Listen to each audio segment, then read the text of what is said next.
ఏ రంగంలో పనిచేసే కార్మికునికైనా కనీస వేతనం 26,000 చెల్లించాలని, నోయిడా కార్మికులపై యోగి ప్రభుత్వ నిర్బంధాన్ని ఆపాలని, 4 లేబర్ కోడ్లు రద్దు చేయాలని, ప్రభుత్వ రంగ సంస్థలు, విశాఖ ఉక్కు ప్రైవేటీకరణ ఆపాలని, స్కీమ్ వర్కర్లు, కాంట్రాక్ట్, అవుట్సోర్సింగ్ ఉద్యోగులను రెగ్యులర్ చేయాలని కోరుతూ కేంద్ర కార్మిక సంఘాల ఆధ్వర్యంలో మంగళవారం కాకినాడ కలెక్టరేట్ వద్ద ధర్నా నిర్వహించారు.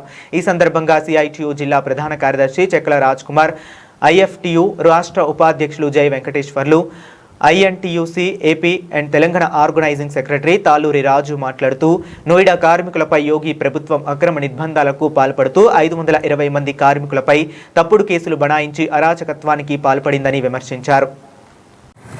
కేంద్రంలోని మోడీ ప్రభుత్వం లేబర్ కోడ్స్ అమల్లోకి తీసుకొచ్చిన తర్వాత దేశవ్యాప్తంగా కార్మిక వర్గం తమ హక్కుల కోసం, సౌకర్యాల కోసం పోరాటాలు ఎక్కుపెట్టారు.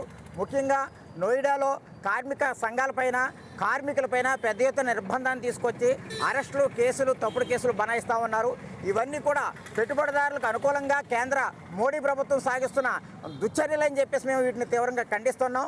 ఈ దుశ్చర్యలను ఖండిస్తూ, కార్మిక వర్గం మీద, కార్మిక సంఘాల మీద సాగిస్తున్న నిర్బంధాన్ని ఖండిస్తూ ఈరోజు దేశవ్యాప్తంగా మే 12వ తేదీన నేషనల్ డిమాండ్స్ డేగా జరపాలని చెప్పేసి కేంద్ర కార్మిక సంఘాలు పిలుపునిచ్చాయి. ఆ పిలుపులో భాగంగా కాకినాడ జిల్లా కేంద్రం కాకినాడలో కేంద్ర కార్మిక సంఘాల ఆధ్వర్యంలో ఈరోజు ధర్నా చేస్తూ ఉన్నాం.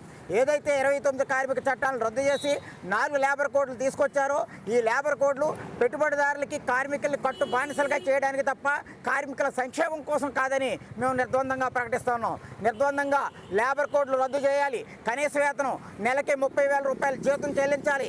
అదేవిధంగా మొత్తం అవుట్సోర్సింగ్ కార్మికుల్ని, కాంట్రాక్ట్ కార్మికుల్ని పర్మనెంట్ చేయాలి, 8 గంటల పనిదినాన్ని అమలు చేయాలి.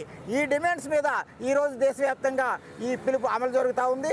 ఈ పిలుపుని మేము ఈరోజు కేంద్ర కార్మిక సంఘాల ఆధ్వర్యంలో దేశమంతా కూడా మరి ఏదైతే డోల కార్మికుల యొక్క విధ్వంసకాండాన్ని ఖండిస్తూ ఇవాళ కాకినాడ జిల్లా కలెక్టరేట్ వద్ద కేంద్ర కార్మిక సంఘాలన్నీ కూడా ఐక్యతతో ఈవేళ ధర్నా నిర్వహించారు. మోడీకి చెప్తున్నాం, ఈ యొక్క స్ఫూర్తితో చూసుకోండి, మరి మీరు చాలా తప్పు చేస్తున్నారు. మరి ఏనాడో బ్రిటిష్ కాలంలో ఉన్న చట్టాలను కూడా కాలం రాస్తూ, అదే కాకుండా అదనంగా ఇప్పుడు మళ్ళీ ఏవైతే మళ్ళా కార్మికులకి హక్కులు ఉన్నాయో అవన్నీ కూడా సొంత రాజ్యాంగంగా మీరు పాటిస్తారు. ఇది చాలా తప్పు. ఇది అలాగే దేశం అంతా కూడా రాజ్యాంగం మరి అట్టుడికిపోతుంది. రాజ్యాంగాన్ని ముట్టుకుంటే మరి మసి అయిపోతామని చెప్పి అదే నినాదంతో నిన్న కాక మొన్న మరి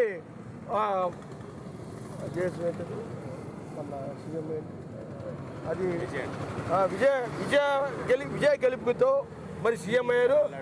అది తమిళనాడులో మరి రాజ్యాంగాన్ని బ్రతికించారు. రాజ్యాంగం ఏంటో దేశానికంతా చూపించారు. అదే కోవలో మరి కార్మికులు అంటే ఏంటి, దేశవ్యాప్తంగా కూడా కార్మికులు కూడా చాలా అట్టుడికిపోయి మీదకి మరి మీ మీద వచ్చేలా ఉన్నారు. చూసుకోండి. మరి నెక్స్ట్ బట్టి మొత్తం 29 ఎట్టి బస్సులో కూడా మీరు అధికారం రాలేరు. నా పేరు గొబ్బల ఆదినారాయణమూర్తి, భారత కార్మిక సంఘాల సమాఖ్య ఐఎఫ్టియు రాష్ట్ర కోశాధికారి. ఈరోజు డిమాండ్స్ డేగా కేంద్ర కార్మిక సంఘాలు ప్రకటించాయి. అన్ని జిల్లా కేంద్రాల్లో నిరసన తెలియజేస్తూ ఉన్నాం. కంపెనీల్లో పనిచేస్తున్నటువంటి కార్మికులని, నోయిడా ప్రాంతంలో తిరుగుబాటు చేసిన కార్మికులని నిర్బంధంగా వాళ్ళని లాఠీ చార్జ్ చేసి 573 మందిని అరెస్టు చేసిన సంగతి గతంలో కూడా మీకు చెప్పాం.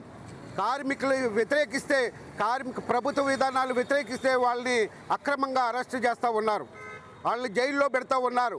వాళ్ళని న్యాయంగా అడిగిన డిమాండ్స్ని అమలు చేయకుండా కార్మికుల మీద నిర్బంధాన్ని ప్రయోగించడం కేంద్ర కార్మిక సంఘాల సమాఖ్య తరపున మేము డిమాండ్ చేస్తున్నాం. కార్మిక సమస్యలు పరిష్కరించాలి, 8 గంటల పని విధానాన్ని తిరిగి కొనసాగించాలి. మీరు పెంచిన దాన్ని మేము వ్యతిరేకిస్తున్నాం. అలాగే కనీస వేతనం 30,000 రూపాయల వాళ్ళని డిమాండ్ చేస్తున్నాం. కనీస వేతనం మార్కెట్లోకి పోతే చాలా దారుణమైన పరిస్థితులు ఉన్నాయి. గ్యాస్ రేట్లు పెరిగాయి. మొన్నటి దాకా పెట్రోల్, డీజిల్ లేక కార్మికులు చాలా ఇబ్బందులకు గురయ్యారు, ప్రజలు ఇబ్బందులకు గురయ్యారు. దీనికి అన్నిటికీ కారణం కేంద్ర ప్రభుత్వం. కేంద్ర ప్రభుత్వం కొమ్ముగాసే కూటమి ప్రభుత్వం బాధ్యత వహించాలని ఈ సందర్భంగా మేము డిమాండ్ చేస్తూ ఉన్నాం. దేశవ్యాప్తంగా ఫిబ్రవరి 12వ తేదీన కార్మిక వర్గం ఈ భారతదేశంలో ఎదుర్కొంటున్నటువంటి అనేక సమస్యల మీద సమ్మె చేయడం జరిగింది. 38 కోట్ల మంది ఈ సమ్మెలో పాల్గొని తమ నిరసనని మోడీ ప్రభుత్వాన్ని తెలియజేశారు.